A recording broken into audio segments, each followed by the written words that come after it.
Today we have some more actual history that took place in Kansas and other western states just after the Civil War. This was a time when many people moved west, and one of those people was a woman named Nellie-Benthusen, who moved with her family to Newton, Kansas in 1872, when she was about 14 years old. Nellie would be accused by her classmates of committing petty crimes such as theft, and when she reached adulthood, many of the men in her life would end up dying under mysterious circumstances. We will be reading from the fall 1983 issue of Old West magazine. This story is titled The Black Widow of Kansas, Beneath Her Beauty She Was Deadly, by Charlotte Offen. So here is the story of Nellie-Benthusen-Bailey-Reece, the Black Widow of Kansas. To some, she appeared like a pretty lady fresh from a Kansas farm, but to those who discovered what she had done with several husbands, she was the Black Widow of Kansas. Although Nellie-Benthusen-Bailey-Reece posed as a lady to accomplish her desires, beneath the surface she was far more complex and deadly. She was adept at disguising her real nature, and she was fairly skilled at writing. Had she wanted to, she might have become a successful author. But Nellie-Benthusen chose a different life. Because she was so good at masking her past, much about her is not known. It is known that Nellie-Benthusen with her parents and her brother Willie came to Kansas in 1872 from somewhere in the east. Where is not known. They settled on a farm near Newton, Kansas, in Harvey County, about 20 miles north of Wichita.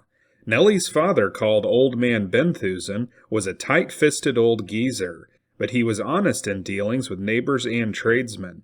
His two children were of a different caliber, being termed by those same neighbors as them thievin' kids, but name-calling did not stop with that. Neighbors also used unprintable expletives to enhance the adjectives. From thievery, Willie graduated into horse and cattle stealing, and ended in the penitentiary. This occurred because his urge to steal overcame his better judgment when he latched onto a fine yoke of oxen. Not being able to understand the need for haste, the poor beasts plodded along despite Willie's frantic efforts to hurry them. Consequently, officers caught him, and he was sentenced to prison. When Nellie was still a young girl, her mother became seriously ill. A good-looking young woman from the East, possibly a former acquaintance, was hired to come and nurse Mrs. Benthusen. Old Man Benthusen fell in love with this young nurse, and decided to do away with his wife. Since she was so near death anyway, the nurse pointed out why not end her suffering. Benthusen thought this was a fine idea. Then he could eat his cake and have it too. So they concocted what they expected was a lethal dose of strychnine, and gave it to the ailing woman. Mrs. Benthusen became deathly ill. She vomited and rid herself of the poison. She recovered and realized what had been done to her. She arose from her sickbed and chased her would-be replacement from the premises. But being of a forgiving nature, she brought no charges against her husband, perhaps being aware of his weakness for younger women. Assuredly, she kept a close watch over the strychnine bottle after that, with the avowed intention of making her husband pay dearly. And indeed she did just that. He was a miserly old devil, and Mrs. Benthusen and the children were never given any spending money. Grimly she waited until he was forced to make a 3-day journey to a distant town. Then, aided by Willie and Nellie, she hurried to the wheat bin and scooped out several bushels of wheat. Willie took the wheat to town, sold it, and returned with considerable cash. Then all the Benthusens went on a shopping spree, having a grand time. A girlfriend of Nellie's once showed her an engagement ring. This happened after Nellie and the friend climbed into the hayloft to search for eggs. Seeing the ring, Nellie expressed a desire to examine it more closely. She insisted the girl remove the ring from her finger. Once Nellie had the ring, she managed to fumble and drop it into the hay. Search as they did, they could not find the ring. They eventually abandoned the search. On the way home, Nellie stopped to visit another friend and showed off the ring. Nellie grew into a beautiful young woman. She walked with queenly grace and dressed well. At age 17, she was engaged to Alvin Lakeside of Newton, but ambitious for wealth and luxury, she jilted him. When she was 20, Nellie met a young banker, Shannon Bailey, 35. He must have had money, but information about him is scarce. He bought land in Newton and built a comfortable house. He and Nellie were married on August 9, 1879. Bailey appears to have been quite fond of his pretty young wife, and gave her all the luxuries he could afford, including costly jewels and dresses. In March of 1880, an Englishman named Clement Bartholomew and his ailing wife arrived in Newton. He purchased one of the finest homes in town, built at a cost of $10,000, for which he paid $7,000. Within a few months of their arrival, Bartholomew's wife died. He, being a man of means, associated with wealthy men of the town. Nellie Bailey, a banker's wife, naturally made his acquaintance, and before long they became close friends. In later years it was learned that the woman Bartholomew brought with him was not his wife as he claimed. Being of a restless, ambitious nature, Nellie grew dissatisfied with the restricted life of a banker's wife. Bailey noted the changed attitude in his wife and decided she needed a vacation. He took her on an extended trip by rail to California, thence by steamer to Oregon, and later they returned to San Francisco.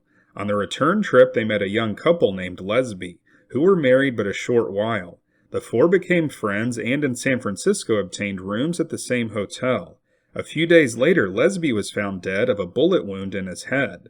His death was ruled a suicide. He was known to have carried a large sum of money, but none was found on him or in the room. Nellie reportedly said, "Lesby suicided and his wife was left a broken-hearted widow." The Baileys continued their trip alone, going by way of the Dakota Territory. There Shannon Bailey disappeared, never to be heard from again. Nellie claimed he deserted her, but she inherited his money and property later when it appeared he either died or was killed in an unknown manner. Exit Shannon Bailey. Now free, the beautiful young widow with money to spend left to visit relatives in the East. Upon returning, she resumed her association with Clement Bartholomew. But he seemed not impressed at that time, so she was forced to look elsewhere. Nellie again took to traveling, ending in Waukesha, Wisconsin. There she met Robert Reece, owner of a piano store. Never one to allow grass to grow under her feet, she soon changed her name to Mrs. Robert Reece, despite his mother's strong disapproval. Yet all the while she claimed Shannon Bailey was alive but had deserted her. No divorce action was ever instituted. After a few weeks of wedded bliss, Nellie, using property settlements as an excuse, returned to Newton, leaving her newly acquired husband behind. Her acquaintances whispered darkly about the young man. Was Reece dead too? Later, when newspaper publicity reached Reece, he went to Wichita to visit Nellie. There he learned much that had been kept from him, but at least his appearance dispelled rumors of his murder. When Nellie came back to Newton, presumably to settle Shannon Bailey's estate following her marriage to Robert Reece, she lost no time seeking out Clement Bartholomew. Previously he had deeded his ranch and holdings to one mysterious Sarah A. Laws. Now, however, he transferred it to Bertha Bartholomew, said to be his sister. Strangely, the deed was never recorded. Bartholomew, a wealthy Englishman, may have been related to the Churchill family in England. He left his ranch near Sedgwick, Kansas on August 22, 1884, destined for Texas. He hoped to locate on a wider range for the more than 2,000 sheep he took with him. Bartholomew was accompanied by a young woman he introduced as his sister, Bertha Bartholomew. She supposedly had arrived by train from East early in June and had been staying at the Bartholomew Ranch. When appearing in public, she wore a mask and dark glasses, she said, to protect her delicate, lovely skin from the hot wind and burning Kansas sun.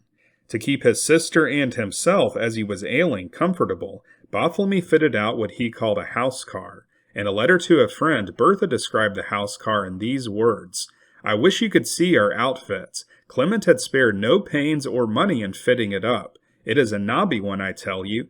We have a car built on wheels with one room. It is fitted up in style. We have 2 yoke of oxen to draw the car, which will only be used when we camp. We have a cow with us also.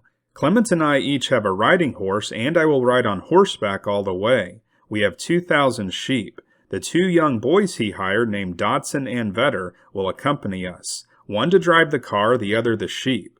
We expect to have a delightful time, and it will be so romantic. We will go through the Indian Territory. I want to visit the Indian camps and see how they live. I will write you a description of Indian life when I visit them, and give you an account of our trip in general."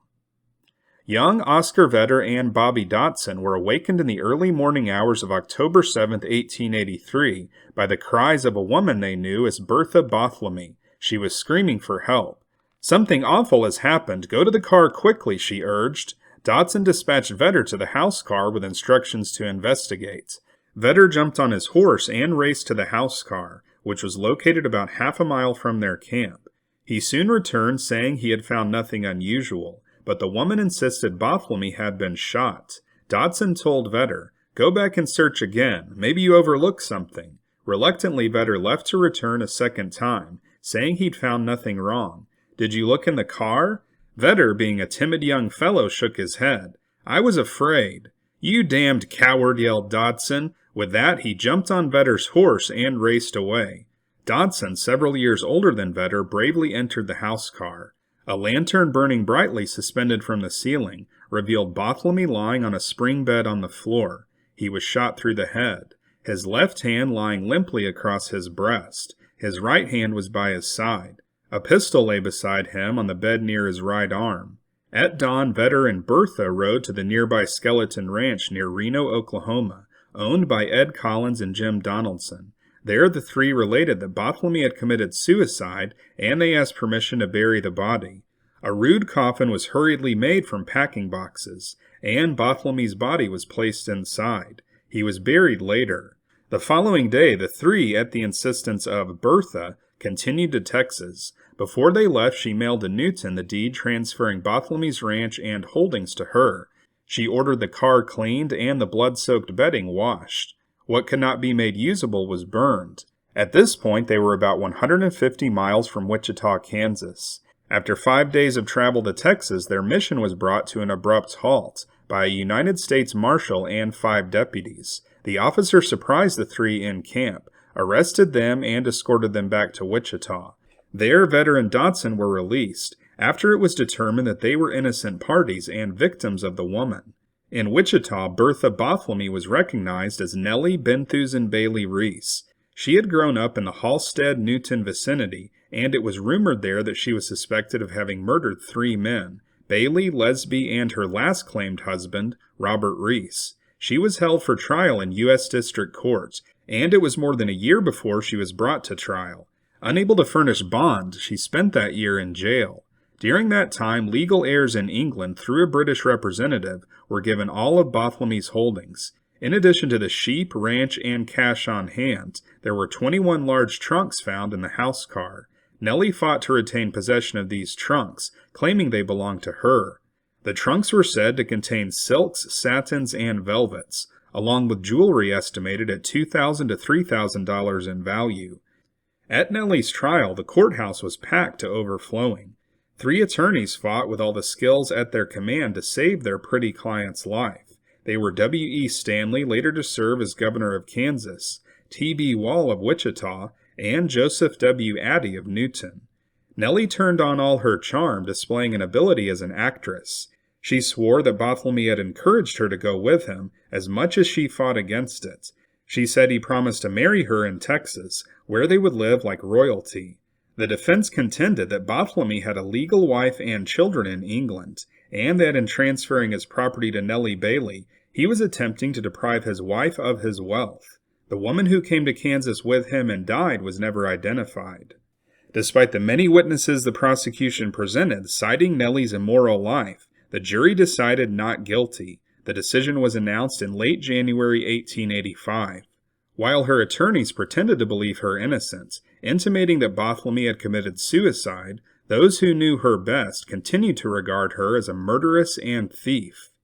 Following her acquittal, Nellie Bailey wrote and published a book extolling her virtues. The Life of Nellie Bailey, a romance of the West, appeared as a jumbled collection of stories, mostly from Nellie's vivid imagination. Long confinement in jail and loss of many friends appeared to have a sobering effect on Nellie. At least she was never again accused of murder. But she found other forms of amusement and financial aid. She simply could not refrain from entangling wealthy men in her mesh-like wiles. So long as they were willing to pay for her charm, she proceeded to extract money to make it a paying proposition. Nellie used the age-old badger game to live in the style she wished. She did not hesitate to lure men into incriminating situations and then follow with demands for hush money. The last known record of Nellie Bailey shows that she was deep in this little game, having the time of her wicked life. How long it lasted, no one knows. So that's it for this episode about Nellie-Benthusen-Bailey-Reece, the Black Widow of Kansas.